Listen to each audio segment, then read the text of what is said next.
Hello friends, welcome to the success Kendra. देखिए friends, आज date है 17 अगस्त 2022 और आज से रेलवे ग्रुप डी का एग्ज़ाम स्टार्ट हुआ है। और friends, railway group D exam का सेकंड शिफ्ट जो है समाप्त हो चुका है। तो फ्रेंड्स, आइए जानते हैं कि इस शिफ्ट में जीके, जीएस, साइंस, मैथ और रीजनिंग से कौन कौन से प्रश्न पूछे गए थे। लेवल क्या सेम रह रहा है पहले शिफ्ट से, इन सभी चीज़ों को इस वीडियो में हम देखेंगे। अगर आपने शिफ्ट 1 का एनालिसिस नहीं देखा है तो देख लीजिएगा। 100% फ्रेंड्स यह रियल क्वेश्चन है। तो चलिए शुरू करते हैं। पहले प्लीज़ वीडियो को लाइक कर दीजिएगा और कंटिन्यू मैं आपको यहाँ पर रेलवे एग्ज़ाम का रिव्यू कराते रहूँगा अंत तक। प्लीज़ आप लोग सपोर्ट ज़रूर करिएगा। देखिए, पूछा गया था कि स्टैचू ऑफ यूनिटी की ऊंचाई कितनी है, और या तो यह मीटर में पूछा गया होगा या फिर फीट में पूछा गया होगा। जो लोग एग्ज़ाम दिए हैं उनको बेटर तरीके से पता होगा। तो यहाँ पर देखिए, लगभग 182 मीटर और 597 फीट जो है इसकी ऊंचाई है। ठीक है, गुजरात में है स्टैचू ऑफ यूनिटी, ध्यान रखेंगे। ठीक है, चलिए, मीटर में भी याद रखना है और आपको फीट दोनों में याद रखना है। उसके बाद देखिएगा कि ध्वनि किसमें गमन नहीं कर सकती है। तो ध्वनि को गमन करने के लिए एक निर्वात में जो है गमन नहीं कर सकते। इसको गमन करने के लिए एक माध्यम की आवश्यकता होती है। सबसे तेज ध्वनि की चाल ठोस में होती है, फिर उससे कम जो होती है ये द्रव में होती है, और फिर उससे ज़्यादा कम जो है यह गैस में होती है। तो ये सब आप ध्यान रखेंगे। ठीक है, निर्वात हो जाएगा, ध्वनि निर्वात में गमन नहीं कर सकती है। उसके बाद पूछा गया था कि ओलंपिक में नीरज चोपड़ा ने कितना मीटर भाला, यहाँ लिख लीजिएगा, भाला फेंक करके रिकॉर्ड बनाया है। तो देखिए, ओलंपिक में इन्होंने, या तो ओलंपिक पूछा गया था तो ओलंपिक में 87.58 मीटर होगा। अभी रिसेंटली भी इन्होंने 89.30 मीटर भाला फेंक करके अपना नेशनल रिकॉर्ड बनाया है। तो दोनों को एक बार ध्यान रखेंगे, प्रश्न स्पष्ट नहीं हो पाया है। उसके बाद देखिए, नेशनल ग्रीन ट्रिब्यूनल, जिसको कि अंग्रेजी में एनजीटी कहा जाता है, राष्ट्रीय हरित प्राधिकरण कहा जाता है, उसके चेयरमैन कौन है? तो ये आदर्श कुमार गोयल जो हैं वर्तमान में एनजीटी के चेयरमैन हैं। उसके बाद देखिए, पूछा गया था कि अनुच्छेद 21 किससे संबंधित है। अनुच्छेद से बहुत सारे प्रश्न पूछे गए थे। अनुच्छेद 368 भी शायद पूछा गया था। तो ये अनुच्छेद 21 जो है जीवन की स्वतंत्रता से संबंधित है। उसके बाद देखिए, पूछा गया था कि नर्मदा नदी का उद्गम स्थल कहाँ पर है। तो ये अमरकंटक, ठीक है, अमरकंटक की पहाड़ी से निकलती है नर्मदा, और यह जो है फ्रेंड्स रिफ्ट वैली से होकर के बहती है, इसको भी ध्यान रखेंगे। चलिए, विटामिन की खोज पूछा गया था, किसने किया था। तो विटामिन की खोज जो है ये फंक ने किया था। ठीक है, विटामिन की खोज पूछा गया था, फंक ने किया था। और पूछा गया था शायद विटामिन B12 के बारे में भी। तो आपको पता है विटामिन B12 का रासायनिक नाम साइनोकोबालामिन होता है, और इसमें जो है कोबाल्ट पाया जाता है। चलिए, उसके बाद देखिएगा कि अनुच्छेद 289 संबंधित है। तो 289 जो है केंद्र राज्य वित्तीय संबंधों की चर्चा से संबंधित है, और 279 जो है ये जीएसटी परिषद से संबंधित है। तो इसको भी याद आप रखेंगे। ठीक है, चलिए, उसके बाद शायद फर्स्ट शिफ्ट में आर्टिकल 280 पूछा गया था वित्त आयोग के संबंध में। उसके बाद देखिए, रक्त का यानी कि ब्लड का पीएच मान पूछा गया था। ब्लड का पीएच मान जो होता है ये 7.4 होता है। ठीक है, ब्लड का पीएच मान 7.4 होता है। चलिए, उसके बाद देखिएगा, पूछा गया था कि सुनील छेत्री जो हैं ये फुटबॉलर हैं, भारत के प्रसिद्ध फुटबॉल खिलाड़ी हैं। इनको मेजर ध्यानचंद खेल रत्न पुरस्कार कब दिया गया।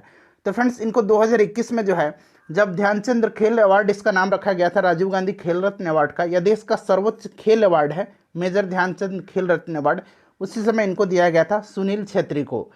चलिए, उसके बाद देखिएगा कि यदि 15 मार्च 2022 को मंगलवार था, तो मंगलवार 15 मार्च 2020 को कौन सा दिन होगा। तो यह दिन जो होगा ये रविवार हो जाएगा। जिन्होंने भी रविवार लगाया है उनका राइट आंसर हो जाएगा। उसके बाद देखिए, मैथ का एक प्रश्न पूछा गया था, ABC दिया गया है, और उनके सैलरी का अनुपात दिया गया था 1:2:3, और उनके खर्च का भी अनुपात दिया गया था 2:3:4, और दिया गया था कि यदि ए जो है यह 20,000 या 2,000 जो भी हो, यदि 20,000 रुपया में वह 8,000 रुपया बचाता है। ठीक है, 20,000 में से 20,000 ही होगा, तभी तो 8,000 बचा रहा है। 20,000 में से 8,000 रुपया बचाता है, तो पूछा गया था कि बी की सैलरी कितनी है, बी की सैलरी कितनी है। तो ये प्रश्न मैथ से पूछा गया था। उसके बाद कंपाउंड इंटरेस्ट से प्रश्न पूछे गए थे। चलिए, उसके बाद देखिएगा, अगला पूछा गया था कि नए मुख्य आर्थिक सलाहकार किसे हटा करके बनाए गए। नए मुख्य आर्थिक सलाहकार अनंत नागेश्वरन बने हैं के सुब्रमण्यम को हटा करके। तो ध्यान रखेंगे, वर्तमान में अनंत नागेश्वरन जो हैं ये नए मुख्य आर्थिक सलाहकार हैं। रात में तीनों शिफ्ट का एक मास्टर वीडियो लेकर के आऊँगा। पहला शिफ्ट, दूसरा शिफ्ट और तीसरा शिफ्ट, तीनों का प्रश्न उसमें शामिल रहेगा। स्वच्छ पर्यावरण का अधिकार किस अनुच्छेद से संबंधित है? तो देखिए आर्टिकल जो 21 है, इसी के तहत स्वच्छ पर्यावरण का अधिकार जो है एक मौलिक अधिकार है। ठीक है, ध्यान रखेंगे। अच्छा, अनुच्छेद 48A के भी बारे में पूछा गया था कि किससे संबंधित है। तो यह पर्यावरण की सुरक्षा एवं संवर्धन तथा वनों एवं वन्य जीवों की सुरक्षा का प्रावधान जो है यह करता है आर्टिकल 48A। ठीक है, ये नीति निर्देशक तत्व के अंतर्गत आता है, इसको ध्यान रखेंगे। तो आर्टिकल आपको 40 भी याद रखना है, 44 भी याद रखना है अब।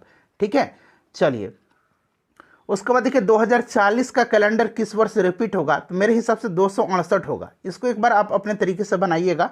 ठीक है, उसके बाद देखिए पूछा गया था कि नरेंद्र मोदी के पिताजी का नाम, तो दामोदर दास मूलचंद मोदी इनके पिताजी का नाम था। उसके बाद देखिए पूछा गया था कि अनुच्छेद 368 जो है यह संबंधित है, तो यह संविधान संशोधन से है, भाग 20 में है, दक्षिण अफ्रीका के संविधान से लिया गया है। ठीक है, चलिए उसके बाद देखिए अगला प्रश्न पूछा गया था कि समतल दर्पण में जो प्रतिबिंब होता है उसका नेचर कैसा होता है, उसकी प्रकृति कैसी होती है? तो सीधा होता है, वर्चुअल होता है और वस्तु के आकार का होता है। उसके बाद देखिए प्रक्षेप गति से संबंधित एक प्रश्न पूछा गया था। यह स्पष्ट नहीं हो पा रहा है कि प्रक्षेप गति का फॉर्मूला पूछा गया था या फिर कुछ और पूछा गया था। ठीक है, चलिए उसके बाद देखिए रीजनिंग का एक सीधा सा सिंपल सवाल पूछा गया है। 3, 8, 18, 38 दिया गया है, तो यहाँ पर क्वेश्चन मार्क में पूछा जा रहा है।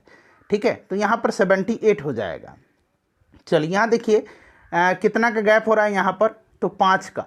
यहाँ पर देखिए कितना का, तो 10 का। यहाँ पर देखिए 20 का। ठीक है, यानी कि बढ़ रहा है। यहाँ 40 का हो जाएगा, तो 40 और 38 78 हो जाएगा। चलो उसके बाद देखिएगा कि हिजरी संवत कब शुरू हुआ था? तो हिजरी संवत जो है ये जुलाई 622 ईस्वी में स्टार्ट हुआ था, हिजरी संवत। उसके बाद देखिएगा भाखरा चूना पूछा गया था। ठीक है, भाखरा चूना या भाखरा बना लीजिएगा। इसका रासायनिक नाम क्या है? तो इसका रासायनिक नाम है, इसका फॉर्मूला पूछा गया था CaOH2। ठीक है, कैल्शियम हाइड्रोक्साइड होगा इसका नाम। अगर नाम भी पूछा गया होगा तो आप आसानी से इसको बना सकेंगे। राहुल गांधी जी का लोकसभा क्षेत्र पूछा गया था कि ये कहाँ से सांसद हैं? तो ये वायनाड केरल से जो है ये सांसद हैं राहुल गांधी।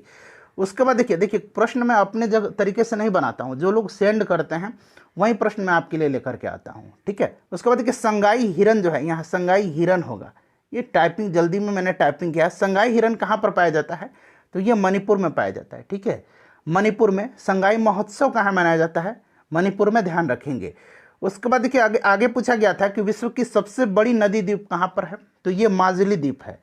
ये कहाँ पर है? तो माजुली द्वीप है फ्रेंड्स, असम में है। सबसे बड़ी यह विश्व की नदी द्वीप है। मीराबाई चानू से संबंधित प्रश्न पूछा गया था, स्पष्ट नहीं हो पाया है। तो मीराबाई चानू जो है ये संबंधित है वेट लिफ्टिंग से, भारोत्तोलन से, और ये मणिपुर की रहने वाली हैं।